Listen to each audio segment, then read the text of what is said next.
దేశవ్యాప్తంగా రుతుపవనాలు విస్తరించాయి. దీంతో వివిధ ప్రాంతాల్లో వర్షాలు కురుస్తున్నాయి.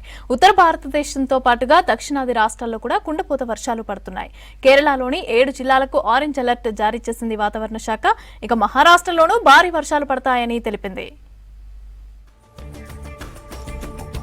ఈ నెల ప్రారంభంలో మురిపించి ఆ తర్వాత ముఖం చాటేశాయి రుతుపవనాలు. 2 వారాల బ్రేక్ తర్వాత మళ్లీ రుతుపవనాల్లో కదలిక మొదలైంది. దీంతో దేశవ్యాప్తంగా వర్షాలు పడుతున్నాయి. ఉత్తర దక్షిణాది రాష్ట్రాలతో పాటు పశ్చిమ ఈశాన్య రాష్ట్రాల్లోనూ విస్తారంగా వానలు పడుతున్నాయి. కుండపోత వర్షాలకు లోతట్టు ప్రాంతాలు జలమయమయ్యాయి. నదులన్నీ ఉధృతంగా ప్రవహిస్తున్నాయి. మహారాష్ట్ర సిర్పూర్లో భారీ వర్షం కురిసింది. రోడ్లపై భారీగా వరద నిలవడంతో వాహనాల రాకపోకలకు అంతరాయం ఏర్పడింది. మరో 3 రోజులు మహారాష్ట్రలో విస్తారంగా వర్షాలు కురుస్తాయని ఐఎండీ అలర్ట్ ఇచ్చింది. కర్ణాటకలోనూ జోరుగా వానలు పడుతున్నాయి. హాసన్ జిల్లాలో భారీ వర్షాలకు కొండ చర్యలు విరిగిపడ్డాయి. దీంతో నేషనల్ హైవే 75 దెబ్బతింది. వాహనాల రాకపోకలకు అంతరాయం ఏర్పడింది. నేషనల్ హైవే పునరుద్ధరణ పనులు చేస్తున్నారు ఎన్డీఆర్ఎఫ్ సిబ్బంది. తమిళనాడు నీలగిరి జిల్లాలో కుండపోత వర్షాలు పడుతున్నాయి. 6 జిల్లాలకు ఆరెంజ్ అలర్ట్ జారీ చేశారు వెదర్ ఆఫీసర్లు. విద్యా సంస్థలకు సెలవులు ప్రకటించారు. కేరళలోనూ వర్షాలు దంచికొడుతున్నాయి. ఇడుక్కి, కొట్టాయం, పాలక్కాడ్, త్రిశూర్, వైనాడ్లో భారీ వర్షాలు పడుతున్నాయి. పలుచోట్ల కొండ చర్యలు విరిగిపడ్డాయి. దీంతో తమిళనాడు, కేరళ సరిహద్దుల్లో రాకపోకలు నిలిచిపోయాయి. వర్షాలతో మున్నార్ పర్యాటక ప్రాంతాల్లో ఆంక్షలు విధించారు.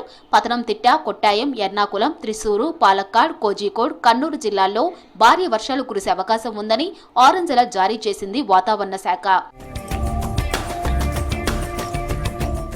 రుతుపవనాలు విస్తరించడంతో రాజస్థాన్, హర్యానా, ఢిల్లీ, ఉత్తరప్రదేశ్ సహా ఉత్తరాది రాష్ట్రాల్లో భారీ వర్షాలు కురిశాయి. హిమాచల్ ప్రదేశ్ కుంభవృష్టి నుంచి కోలుకోలేదు. వర్షాలు, వరదలకు భారీగా ఆస్తి నష్టం జరిగింది.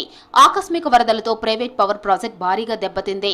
3 చోట్ల క్లౌడ్ బరస్ట్లు, 9 ప్రాంతాల్లో ఆకస్మిక వరదలు సంభవించాయన్నారు హిమాచల్ ప్రదేశ్ సీఎం సుఖ్వీందర్ సింగ్. వర్షాలు, వరదలకు రాష్ట్ర వ్యాప్తంగా 5 చనిపోయారని చెప్పారు. క్లౌడ్ బరస్టుతో చాలా గ్రామాల్లోని రోడ్లు దెబ్బతిన్నాయన్నారు సుఖ్వీందర్ సింగ్. వర్షాకాలం వచ్చే పర్యాటకులు నదులు, నాలాల దగ్గరకు వెళ్లొద్దని సూచించారు.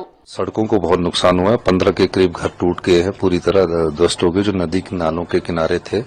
तो मेरा मानना है कि सड़कों का बहुत नुकसान हुआ है और गांव की सड़कों को बहुत नुकसान हुआ है।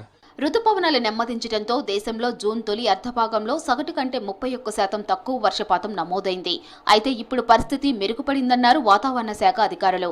నెలాఖరుతో పాటు జూలైలో భారీ వర్షాలు కురుస్తాయని చెప్పారు.